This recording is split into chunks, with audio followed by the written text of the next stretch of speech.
చదువుతో పాటు skills, placements తో పాటు సక్సెస్ సందీప్ యూనివర్సిటీ మాత్రమే అందిస్తుంది. ఇండస్ట్రీలో ఒక 3 దశాబ్దాలు పైగా ఆ సింహాసనం మీద కూర్చొని శాసిస్తున్న మనిషి. అలాంటి ఒక వ్యక్తి కొడుకు వారసుడు. ఈయన కూడా అంతే స్థాయిలో తండ్రికి తగ్గ కొడుకు నిరూపించుకున్నాడు. అంత స్థాయిలో ఉన్న వ్యక్తి బిహేవియర్ ఎలా ఉండేది సెట్స్లో? బిహేవియర్ మీరు చరణ్తో ఒకసారి వర్క్ చేసిన, చరణ్తో మాట్లాడిన, మనకి అసలు ఆ ఇదే ఉండదు అసలు. అతను నేను చెప్పలేను కానీ అతనితో వర్క్ చేసిన వాళ్ళు కానీ, దాంతో పరిచయం ఉన్న వాళ్ళు కానీ చెప్తారు. అది ఏం ఉండదబ్బా. అది ఇంత పెద్ద స్టార్ రేంజ్ ఇది ఉండదు అసలు ఉండదబ్బా. మనం అనుకుంటాం అంతే. ఇప్పుడు వీళ్ళందరూ అనుకుంటారు ఇప్పుడు ఉన్న ఏ హీరోలైనా అసలు ఆ బిహేవియరే లేదబ్బా ఇక్కడ. కాకపోతే ఎవరి క్యారవాన్లో వాళ్ళు కూర్చుంటారేమో తప్ప అసలు ఎవరికి లేదు. అది నేను ప్రతి ఇంటర్వ్యూలో ఆలోచిస్తూ ఉంటాయి. అడిగినప్పుడు అంతా వాళ్ళు ఎట్లుంటారు, వాళ్ళు కూడా నా లెక్కనే ఉంటారు అనలేను నేను. ఇంతే, ఇట్లనే ఉంటారు వాళ్ళు. ప్రతి ఒక్క హీరో అంతే బా, ఒక్కరనే కాదు, అందరు అట్లనే ఉన్నారు.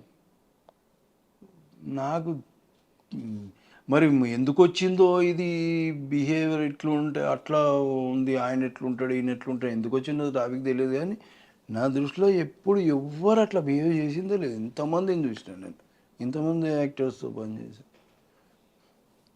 అస్సలు. మీరు ఒక మాట అన్నారు, మహా అయితే వాళ్ళు పర్సనల్గా వెళ్ళి వాళ్ళ క్యారీవాన్లో కూర్చుంటారు కానీ అంత మించి ఉండదని చెప్పి. బట్ అలా కూడా కూర్చొని ఒక హీరో మీద ఎప్పుడు కూడా తను కావాలనుకుంటే సెట్స్లో రాజభోగాలు వస్తాయి. బట్ ఎప్పుడు కూడా ఒక చెట్టు కింద కుర్చీ చేసుకుని కూర్చుంటాడు ఒక హీరో. ఆ హీరోతో మీరు పనిచేస్తున్నారు. ఆ హీరో మీద విపరీతమైన నెగిటివిటీ వచ్చింది. ఎవరో అర్థమైంది ఆ హీరో? పవన్ గారు, బాలకృష్ణ గారు. బాలకృష్ణ గారు ఏమో నెగిటివిటీ ఆయన అది ఓ లోకం అబ్బా. ఇప్పుడు ఆయన రెడీ అయ్యే వరకే క్యారవాన్లో ఉంటాడు. వస్తారు, కుర్చీ వేసుకుంటారు, బుక్కులు పట్టుకొచ్చుకుంటారు ఆయన. లేదంటే ఏదన్నా గ్రాంధికి సంబంధించి, పద్యాలకు సంబంధించి, ఆ సినిమాకి సంబంధించి అవి వింటూ ఉంటారు, లేదంటే బుక్కులు చదువుతూ ఉంటారు. ఆయన ఎప్పుడన్నా సరదాగా ఉంటే వాళ్ళని వీళ్ళని పిలుచుకొని 4 మంచి మాటలు మాట్లాడుతారు, అంతే. ఇంకా ఆయన పని. కాకపోతే టైం అంటే టైం, ఆ స్ట్రిక్ట్నెస్ అది ముందు నుంచి ఉంది కాబట్టి ఇది ఉంది అంతే. నెగిటివ్ అనేది ఆయన పైన నెగిటివ్ చేస్తున్నారు. అది ఈ చెప్పేటోళ్ళు చేసింటారు. నెగిటివ్ చేసేది కాదు, ఆయన పద్ధతిలో ఆయననే ఉంటారు. ఆయన ముందు నుంచి ఎట్లనో ఇప్పుడు అట్లనే ఉంటారు. కాకపోతే వీళ్ళకి నచ్చక ఏదో చెప్పింటారు అంతే. వీళ్ళకి ఆ బిహేవియర్ నచ్చక, వీళ్ళకి ఏదో నచ్చకనో చేస్తుండొచ్చు. మరి ఎప్పుడు అనిపించలేదు. మరి నేను బాలయ్య బాబు గారితో లెజెండ్లో ఒక పర్లేదు అంటే అక్కడక్కడ కనిపించిన ఆయన కాంబినేషన్లో 3 రోజులు ఏమో ఆ ఫైట్ సీక్వెన్స్లో. అంతకుముందు విజేంద్ర వర్మ అని ఒకటి చేశాను, ఆయన కాంబినేషన్లోనే ఉంటుంది నా సీన్ మొత్తం, ఆయనతోనే డైలాగ్. దాని తర్వాత జయసింహాలో చేసిన నేను, ఆయన one of the friend character చేసిన. మళ్ళీ అఖండాలో చేసిన. అఖండాలో చేసేటప్పుడు ఒకటే సీను, కాకపోతే నాకు ఆయనకి కాంబినేషన్ అవ్వదు. కాకపోతే ఆయన వర్క్ ఏదో ఉంటే అప్పటివరకు తీసిన. నేను అప్పుడు వచ్చిన, మధ్యాహ్నం వచ్చిన, నా విగ్ ఏదో ఇది సెట్ చేసి అంతా చేస్తున్నారు. ఆయన అక్కడ దూరం నుంచి ఉన్నారు,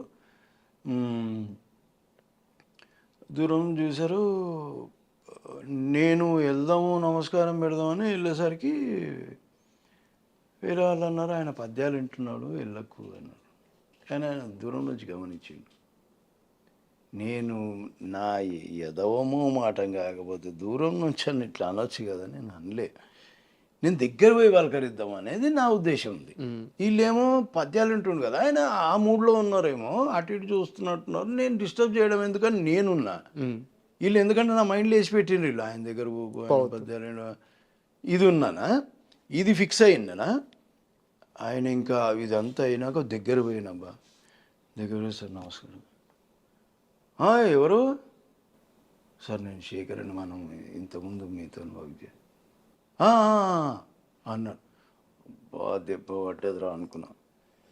అంతకుముందు నన్ను చేసి వల్ల నా పేరు పెట్టి పలకరించేటప్పుడు, ఏమి శేఖరా ఎటే పోతున్నావు, సిగరెట్ దానికి నేను పక్కన పోతుంటే వాళ్ళు అందరూ ఫ్రెండ్స్ అందరూ ఒక్కోసారి వస్తారు, ఆయన ప్రొడ్యూసర్లు వాళ్ళు వచ్చినప్పుడు బయటనే కూర్చొని ఉంటారు. క్యారవన్లో ఎక్కరు, అందరూ బయటనే కూర్చుంటారు, అందరితో పాటు కూర్చుంటూ వెళ్తే అలా పలకరించి, అయ్యా ఇప్పుడు ఏమైంది అయ్యా, ఇది ఈ ఎఫెక్టే పడ్డది అనుకున్నాను నేను. ఎందుకంటే మనిషి చూసినప్పుడు కాంటాక్ట్ అయినప్పుడు నేను చేయాలి కదా, అవును. నేను చేయలేదు, నేను ఆ మాటలు వినడం ఎందుకు, నేను ఇది చేసినది అని ఆలోచిస్తున్నా. మళ్ళీ ఇక విగ్గు అది పెట్టుకుంటూ జర డిసప్పాయింట్మెంట్లు ఉన్నా. వచ్చి గడ్డము విగ్గు సరి చేసిపోయింది మన అనుకున్నమ్మా అనుకున్నా. అసలు ఆయన సీన్ లేదు అప్పుడు, ఆయన సీన్ లేదు, ఆయన షార్టే లేదు అసలు. వచ్చిండు ఆడ అన్ని పద్యాలు అన్నీ వినేసి ఆడ నుంచి వచ్చి ఇలా వచ్చి మళ్ళా ఎగ్గి చేసి ఇది ఇలా ఉండాలి సెట్ చేసి అప్పుడు వెళ్ళిపోయాను. అప్పుడు రిలాక్స్ అయినా అమ్మ ఆయన. లేకపోతే ఒక సీన్ కూడా ఇదే ఆలోచనలు ఉంటుండే నాకు మనసులో, అరే ఇట్లా అయిపోయింది ఏంటి అని. అట్లాంటి సీన్. సార్ మీకు సంబంధం లేదు అసలు, బట్ చాలామంది ఆడియన్స్కి ఇది తెలుసుకోవాలని ఉంది. ఒక సీరియస్ క్వశ్చన్ ధైర్యం చేసి అడుగుతున్నాను. జూనియర్ ఎన్టీఆర్ గారు, బాలకృష్ణ గారు, వీళ్ళిద్దరికీ ఒకరి మీద ఒకరికి ఎంతటి ప్రేమ ఉంటుంది ఎప్పుడన్నా గమనించారు? వారి మాటల్లో, ఎన్టీఆర్ గారి మాటల్లో బాలకృష్ణ ప్రస్తావన కానీ, బాలకృష్ణ మాటల్లో ఎన్టీఆర్ గారి ప్రస్తావన కానీ ఎప్పుడన్నా రావడం మీ ముందు ఉన్నది ఉన్నట్టు చెప్పండి సార్ తెలిస్తే. మీకు ఫస్ట్ ఆఫ్ ఆల్ ఒకటి చెప్తా, ఇప్పుడు మీరిద్దరు వీళ్ళు మాట్లాడుకుంటున్నారో నేను ఆడుండా. ఎవరైనా సరే వాళ్ళందరూ మాట్లాడుకుంటాము, నేను ఉండా, పక్కకి వెళ్ళిపోతా. నాకు ఈ రాజకీయాల గురించి ఇంట్రెస్ట్ కానీ, వీళ్ళు ఏం మాట్లాడుకుంటారనే ఇంట్రెస్ట్ కానీ నాకు ఉండదు. ఎప్పుడన్నా పొరపాటున కూర్చోవాల్సి వస్తే కూర్చుంటేనే తప్ప అప్పుడు నా ముందు ఇవేమీ జరగవు. నేను వినడమే, ఇప్పుడు మీరు ఎట్లా వింటారో నేను అట్లా వినడం అంతే. వాళ్ళు ఇట్లా అనుకున్నారంట, వీళ్ళు ఇట్లా అనుకున్నారంట, అంతేగాని నాకైతే ఇప్పుడు మీకెంత తెలుసో నాకంతే తెలుసు దాని గురించి. ఎందుకంటే మనము ఇప్పుడు ఇట్లా అంట కదా, నేను ఎవరితో తారక్తో ఎవరితో అంత లేదు, నేను అలా మాట్లాడలేను. మీకు చెప్పిన బేసిక్గా వేషం అడగనికనే మాట పడే మనిషిని నేను. నాకు ఈ క్వశ్చన్లకు ఆన్సర్లు నాకు ఎట్లా దొరుకుతాయి, నేను అడగాలి కదా ఫస్ట్. నాకు ఈ క్వశ్చన్లకు ఆన్సర్లు దొరకాలంటే నాకు అస్సలు నాలెడ్జ్ లేదమ్మా దాని గురించి కానీ, పాలిటిక్స్ గురించి కానీ ఏం నాలెడ్జ్. బాబాయ్ అంటే విపరీతమైన ప్రేమ ఉంది, కాకపోతే పరిస్థితుల వల్ల దూరంగా ఉండాల్సి వస్తుంది అని చెప్పేసి చాలా. నేను తారక్ని ఫస్ట్ టైం చూసింది ఎక్కడంటే అది ట్యాంక్ బండ్ దగ్గర ఫస్ట్ సినిమా వచ్చింది కదా, నిన్ను చూడాలని సినిమా, అక్కడ షూటింగ్ అవుతుంటే అప్పుడు చూసిన. సెకండ్ టైం ఎప్పుడు చూసిన అంటే నేను అక్కడ చూసినా కాబట్టి ఇక్కడ గుర్తు, దేవి థియేటర్ దగ్గర నరసింహనాయుడికి చూసిన సెకండ్ షోకి.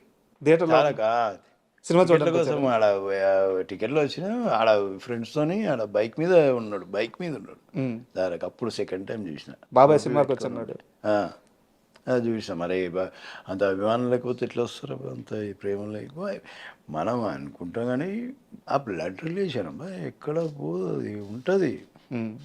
మేబీ అక్కడక్కడ అంటే ఈ ఆయన జర గంభీరమైన మనిషి Balebabu. And for more videos, please subscribe to iDream. Please subscribe to iDream. Please subscribe iDream. And please subscribe to iDream. For more videos, subscribe to iDream. please like, share and subscribe to the channel. Congratulations, iDream. Subscribe to iDream. Subscribe to iDream. So subscribe to iDream Media. iDream ki iDream team andarki huge congratulations. Please subscribe iDream Media. Please subscribe to iDream. Subscribe iDream. Please subscribe to iDream. iDream అంటే నా కళల channel subscribe చేసుకున్న నోరు తిరుగుతలేదు, మీరైతే గంట గుర్తు కొట్టండి. For more such videos, please subscribe to iDream. Subscribe to iDream. Please subscribe to iDream. Please subscribe iDream Media. Please do subscribe to iDream. Please subscribe to iDream Media. For best entertainment and information, please subscribe iDream. And don't forget to subscribe to iDream.